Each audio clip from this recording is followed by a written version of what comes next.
Shalom teman-teman sekalian yang dikasihi dalam Tuhan kita Yesus Kristus. Pada video kali ini, yang video pertama dalam belajar pendidikan agama Kristen pada kesempatan kali ini untuk kelas 10 SMK. Dan pada kesempatan yang baik ini juga saya akan memberikan pelajaran mengenai Allah pembaru kehidupan bersama dengan saya, Pendeta Felix Andaria. Namun sebelum kita mulai dalam pelajaran kali ini, mari kita bersama-sama berdoa. Mari kita berdoa. Ya Bapa dalam kerajaan surga, terima kasih Tuhan atas karunia-Mu, atas anugerah-Mu yang boleh ada bagi kami untuk bersama-sama belajar akan pendidikan agama Kristen melalui kebenaran firman-Mu pada kesempatan hari ini. Sertai kami ya Tuhan dari awal hingga akhir belajar kami pada hari ini, supaya kami juga dapat berkonsentrasi dan dapat mengerti apa yang kami dengar dan apa yang kami simak dalam pembelajaran kali ini. Inilah doa dan permohonan kami Tuhan, kami berdoa dalam nama Yesus Kristus. Amin. Baiklah teman-teman sekalian yang kasih dalam Tuhan kita Yesus Kristus, pembelajaran kali ini bertemakan tadi Allah pembaru kehidupan. Kita mulai dari slide pertama ya teman-teman ya. Nah, pengertian Allah sebagai pembaru. Dalam subbab kali ini kita akan membahas pengertiannya dulu. Pengertian Allah sebagai pembaru itu seperti apa teman-teman ya? Jadi, pengertian Allah sebagai pembaru. Yang pertama adalah kata pembaruan. Kata pembaruan di sini berarti proses, cara pembuatan, membarui, dan hasil kerja membarui. Nah, yang namanya pembaharuan itu adalah, yang pertama-tama adalah proses dulu. Proses. Jadi yang namanya membaharui itu adalah merupakan suatu proses. Dengan adanya proses itu, nantinya akan terjadi suatu hal yang baru. Nah, pembaru juga berarti pelaku yang melakukan pembaruan. Nah, pembaru di sini adalah siapa teman-teman? Yaitu Tuhan ya. Tuhan yang membarui kehidupan kita. Yang paling utama dalam proses pembaruan ialah, di sini ada proses tadi ya, proses pembaharuan. Nah, hal-hal yang paling utama adalah proses yang terus berjalan sampai tiba di titik akhir. Dan yang kedua, kesediaan pemilik kehidupan untuk mengalami pembaruan. Nah, pada poin yang pertama ini, proses yang terus berjalan sampai tiba di titik akhir. Nah, kita harus sabar ya teman-teman ya, dalam melaksanakan atau mengikuti proses yang Tuhan berikan. Tidak sekejap proses tersebut langsung jadi, tidak. Tetapi ada waktu untuk mengalami proses tersebut. Oleh sebab itu kita harus sabar dan tabah di dalam menjalaninya. Lalu kesediaan pemilik kehidupan. Pemilik kehidupan ini siapa? Tidak lain adalah Tuhan sendiri untuk mengalami pembaruan. Jadi yang namanya proses pembaruan adalah kehendak dari Allah ya. Jadi sekali lagi adalah kehendak dari Allah, otoritas, wewenang dari Tuhan sendiri yang mau membarui umatnya, termasuk kita gitu ya, sebagai pelajar. Lalu yang selanjutnya adalah Allah sebagai pembaru kehidupan ialah, atau artinya adalah Allah yang melakukan tindakan dan proses pembaruan dalam kehidupan manusia dan alam. Nah, ini seperti yang tadi sudah disampaikan ya, yang namanya pembaru kehidupan itu adalah Allah sendiri. Dia sendiri yang akan membarui kita melalui prosesnya, dan proses Allah tersebut tidak tanggung-tanggung ya teman-teman ya, karena yang namanya proses itu dibentuk untuk menjadi baru. Nah, yang namanya proses pembentukan itu adalah proses yang sulit kalau memang kita tidak mengalaminya secara sungguh-sungguh. Kalau kita misalnya mengalami pembaruan itu biasa-biasa saja atau ya terserah Tuhan sajalah, nah itu nantinya kita akan merasa kesulitan ya teman-teman ya. Jadi yang harus kita lakukan adalah harus menerima dan rela untuk dibaharui oleh Tuhan. Ketika kita nantinya rela untuk dibaharui oleh Tuhan, pasti Tuhan akan membarui kita secara total, baik fisik maupun mental kita, baik secara kerohanian kita dibaharui oleh Tuhan. Nah, kalau misalnya kita menolak atau mungkin setengah-setengah gitu ya, tidak segenap hati, pastinya proses yang akan berjalan nantinya akan tidak berhasil ya. Nah, di sini dalam Efesus 4 ayat 23 dikatakan bahwa pembaruan secara total terhadap roh dan pikiran. Jadi tidak hanya sekedar spiritual ya teman-teman ya, tetapi dalam pikiran kita juga, intelektual kita juga diperbaharui. Oleh siapa? Oleh Tuhan pastinya ya. Jadi artinya yang namanya proses pembaruan di sini menurut Efesus 4 ayat 23 yaitu yang dibaharui adalah roh dan pikiran ya. Jadi ada dua hal di sini yang dibaharui, baik secara fisik maupun secara kerohanian kita. Berikutnya adalah masih dalam pengertian Allah sebagai pembaru. Tuhan Yesus sendiri dalam Injil Yohanes pasal 3 ayat 3, situ Tuhan Yesus menekankan bahwa ada kelahiran kembali agar dapat membarui kehidupan yang sudah rusak oleh dosa. Nah, di sini kalau kita baca Yohanes 3 ayat 3 di sini ya, teman-teman ya. Ini adalah Tuhan Yesus berbicara dengan salah seorang ahli Taurat gitu ya, namanya Nikodemus. Nah, Nikodemus ini menemui Yesus untuk berbicara mengenai apa sih kelahiran kembali ya. Nah, si Nikodemus ini bingung gitu teman-temannya, bingung. Maksudnya kelahiran kembali itu seperti apa? Masa saya masuk lagi ke rahim ibu saya baru dilahirkan kembali? Apakah seperti itu Yesus? Nah, Tuhan Yesus bilang begini, yang namanya kelahiran kembali itu adalah bukan seperti itu ya teman-teman ya. Yang namanya kelahiran kembali itu adalah suatu pembaharuan perilaku, suatu perubahan sifat, perubahan sikap yang tadinya jelek menjadi bagus, yang tadinya tidak mengenal Tuhan menjadi mengenal Tuhan, yang tadinya suka melawan orang tua gitu ya teman-teman menjadi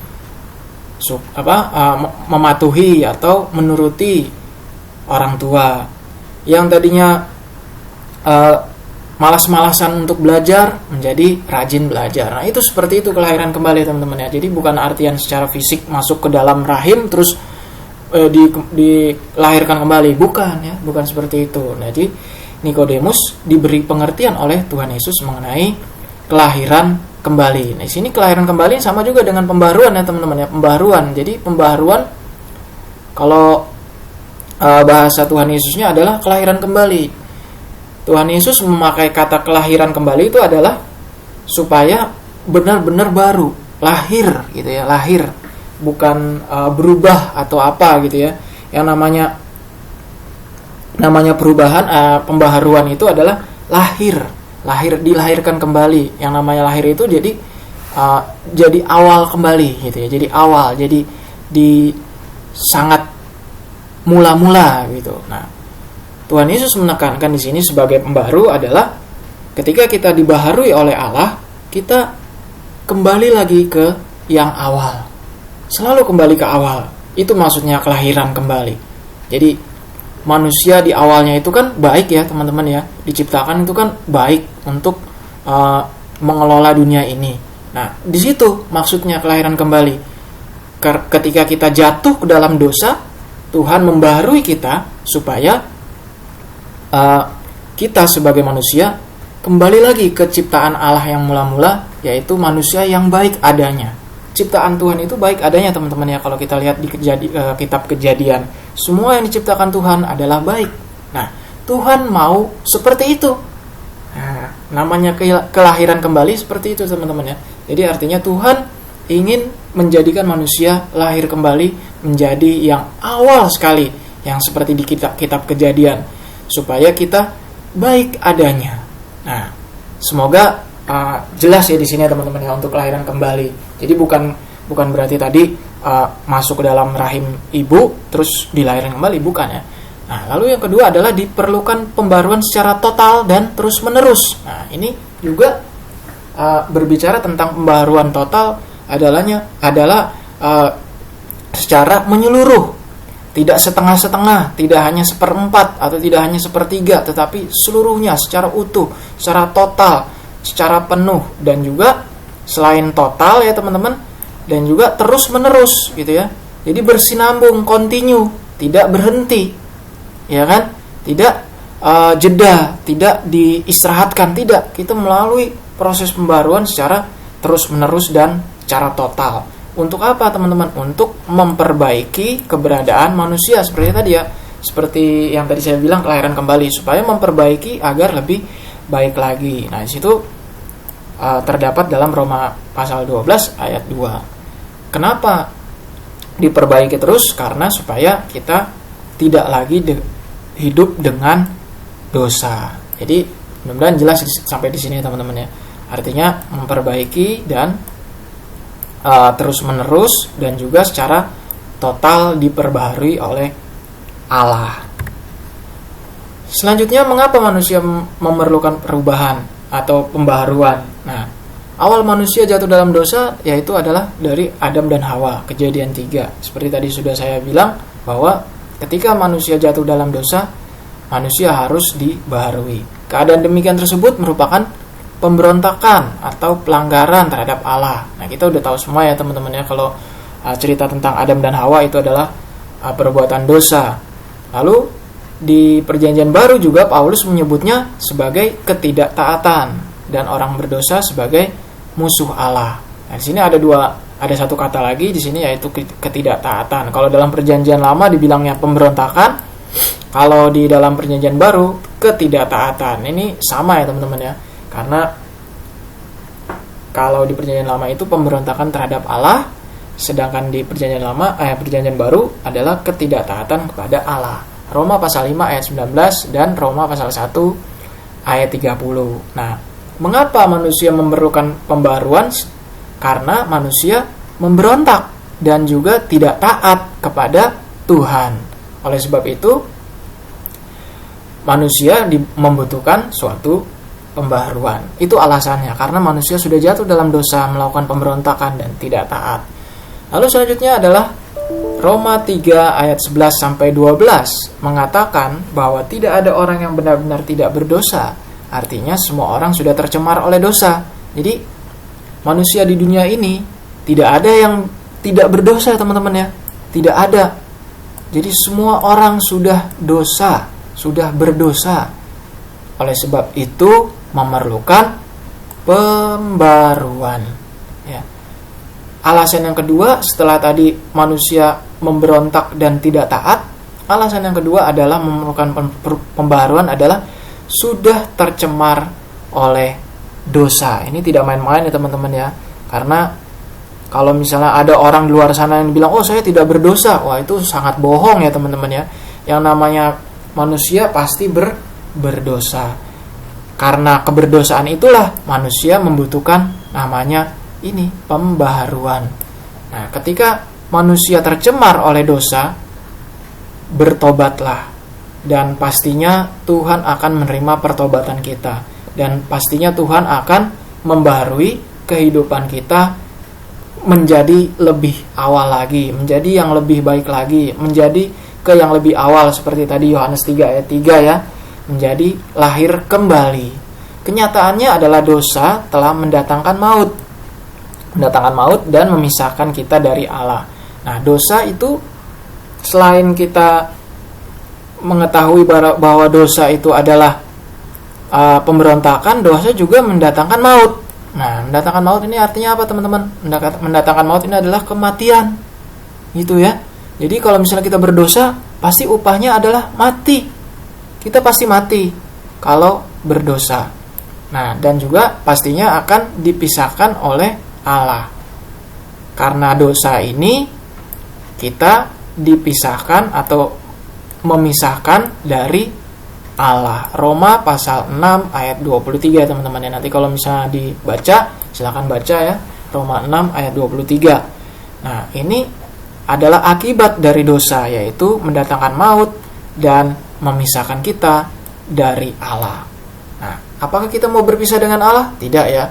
Makanya kita harus bertobat, jangan berbuat dosa lagi. Selanjutnya, mengapa manusia memerlukan perubahan atau pembaharuan? Keterpisahan manusia dengan Allah menjauhkan kita dari berkat dan sumber berkat, yakni Tuhan. Seperti tadi ya, menjauhkan kita dari Tuhan. Saya rasa poin ini jelas ya teman-teman ya. Berkat. Jadi kita tidak mendapatkan berkat lagi dari Tuhan. Lalu apakah yang diperlukan untuk menyelesaikan masalah dosa? Nah, pertanyaan ini adalah bagaimana sih kita menyelesaikan masalah kita dengan dosa? Apakah kita terus bergumul dengan dosa? Nah, bagaimana menyelesaikannya? Di sini di Kisah Para Rasul 2 ayat 37 sampai 38 ada contoh dari Rasul Petrus gitu ya. Ketika Petrus bertemu orang banyak, Petrus mengatakan, "Bertobatlah dan dirimu dibaptis. Hendaklah masing-masing dirimu memberikan dirimu dibaptis dalam nama Yesus Kristus." Nah, salah satu untuk menyelesaikan masalah dosa adalah kita berserah pada Yesus, bertobat dan memberikan diri kita dibaptis. Ya, saya yakin dan percaya kita semua sudah dibaptis. Namun, apakah kita sudah bertobat? Nah, inilah pertanyaannya. Kalau misalnya sudah dibaptis, oke. Setelah itu bertobat juga, ya. Seperti tadi di slide sebelumnya juga, bertobatlah, berbalik diri menjadi ke lebih awal lagi untuk yang lebih baik. Dan yang selanjutnya adalah dan seperti Tuhan Yesus. Nah, Tuhan Yesus juga bilang nih, selain Rasul Petrus, Tuhan Yesus juga bilang bahwa pada orang kaya, apakah yang diperlukan untuk menyelesaikan masalah dosa? Yaitu dalam Lukas 18 ayat 22, "Jualah segala yang kau miliki dan bagi-bagikanlah itu kepada orang miskin, maka engkau akan beroleh harta di sorga, dan ikutlah aku." Nah, hal yang kedua setelah tadi bertobat dan memberi diri kita dibaptis adalah menjual segala harta benda kita dan membagikan kepada orang-orang miskin. Setelah itu kita akan beroleh harta di sorga dan mengikut Yesus. Nah, apakah orang kaya ini mau melakukan apa yang dibilang oleh Yesus? Tidak ya. Karena kenapa? Karena dia tidak mau kehilangan hartanya. Nah, itu dia. Tidak mau kehilangan hartanya, artinya dia tidak mau melepaskan dosanya. Gitu ya, teman-teman ya. Jadi artinya jualah segala yang kau miliki ini adalah sebuah perumpamaan sebenarnya. Artinya melepaskan dosa-dosa kita. Apakah kita bersedia untuk melepaskan dosa-dosa kita, meninggalkan dosa-dosa kita? Orang kaya ini tidak mau ya teman-teman ya. Karena dia sudah nyaman dengan dosanya. Seperti itu. Jadi artinya harta ini bukan harta secara fisik, secara materi, bukan ya teman-teman ya. Jadi jangan sampai salah ya. Menjual segala harta yang kau miliki, segala yang kau miliki dan bagi-bagikan itu kepada orang miskin itu bukan suatu materi, tetapi menjual apa yang kita lakukan yang berdosa itu ke orang lain gitu ya. Lepaskan itu ke orang lain sana gitu ya. Seperti kalau misalnya cerita tentang Yesus mengusir roh jahat dari orang Gerasa ya, itu diusir kemana? Ke babi ya teman-teman ya. Babinya jadi gila, jadi kerasukan setan. Nah, ini maksudnya teman-teman ya. Kita harus mengeluarkan segala dosa-dosa kita, segala hal-hal kita yang bertentangan dengan Allah kepada dunia ini. Tinggalkanlah semuanya di dunia ini. Kalau di sini dibilang bagikanlah ke orang miskin, ini maksudnya adalah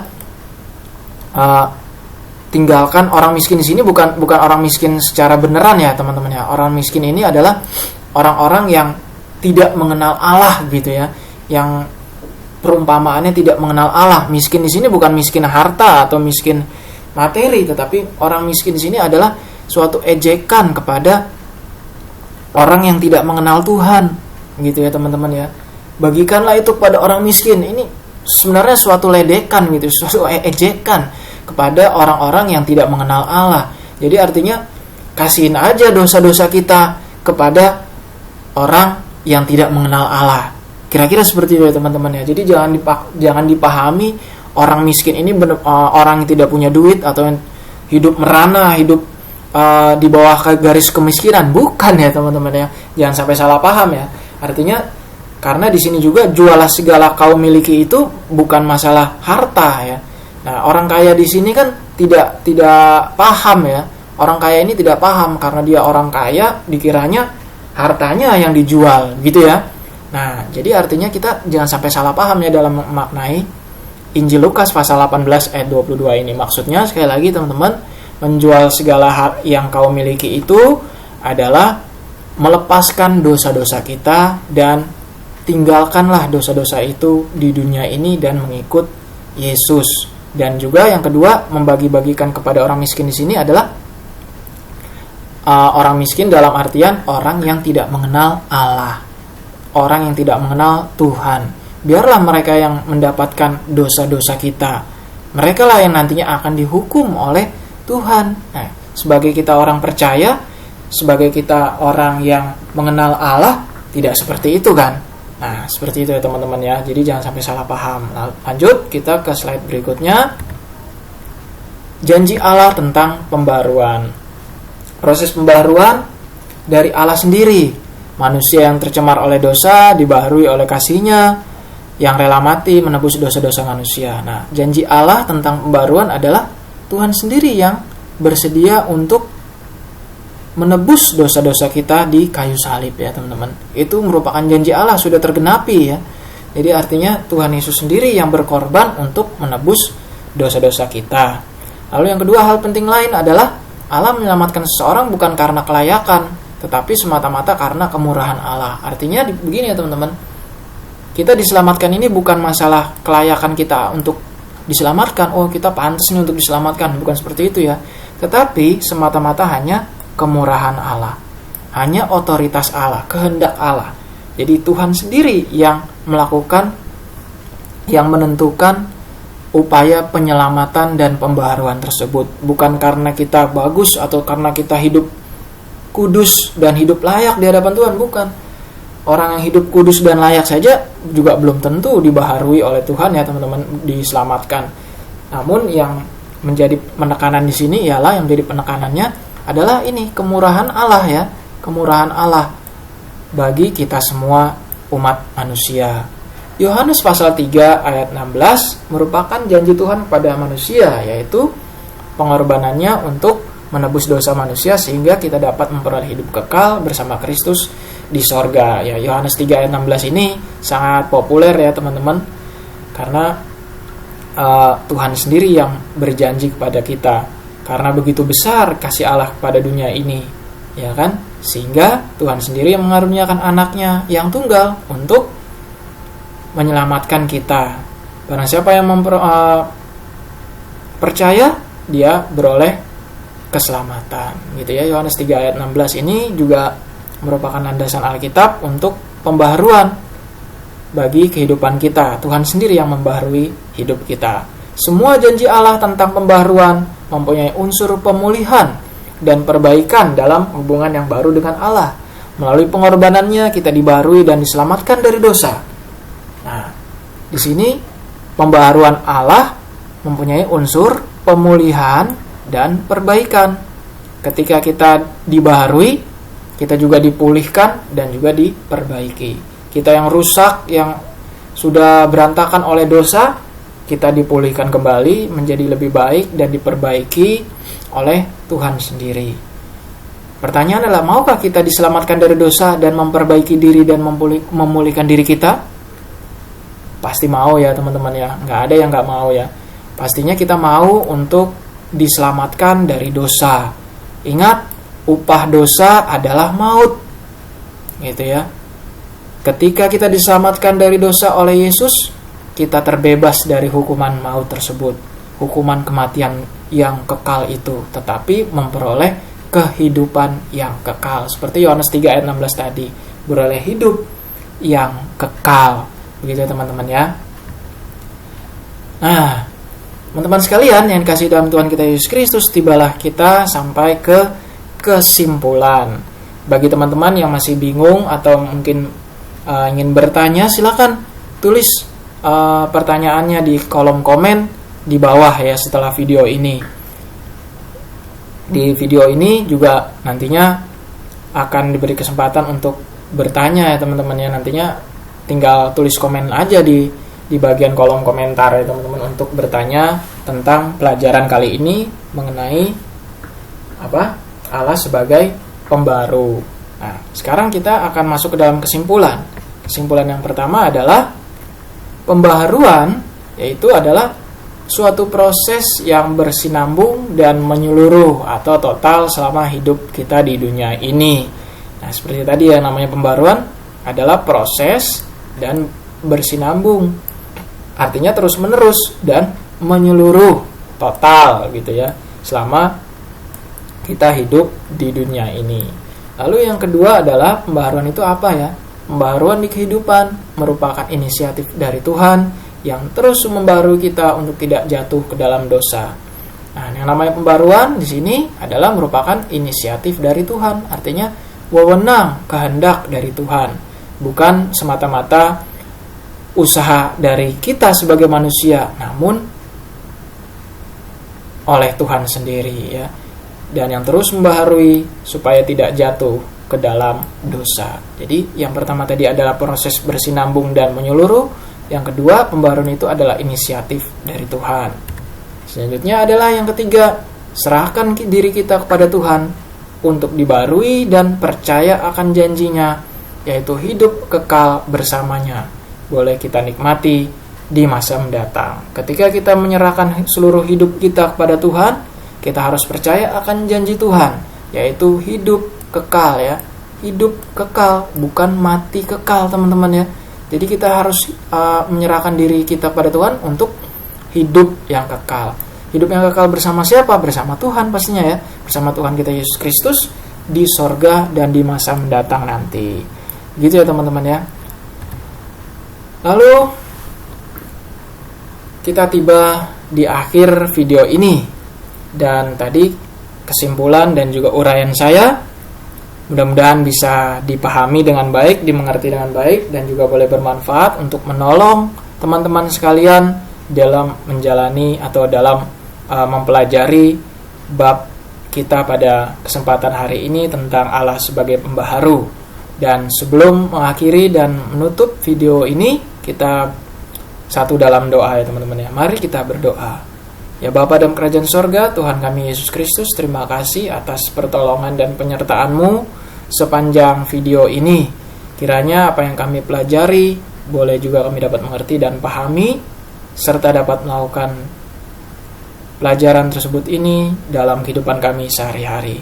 Inilah doa dan permohonan kami Tuhan, mengucap syukur dan berdoa. Kami berdoa dalam nama Yesus Kristus. Amin. Jadi teman-teman sekalian yang dikasih dalam Tuhan kita Yesus Kristus, demikianlah proses pembelajaran kita pada kesempatan kali ini. Terima kasih atas atensinya dan juga jangan lupa like, komen, dan subscribe video ini. Dan tunggu kembali video-video selanjutnya tentang pembelajaran pendidikan agama Kristen untuk kelas 10 SMK. Terima kasih, Shalom.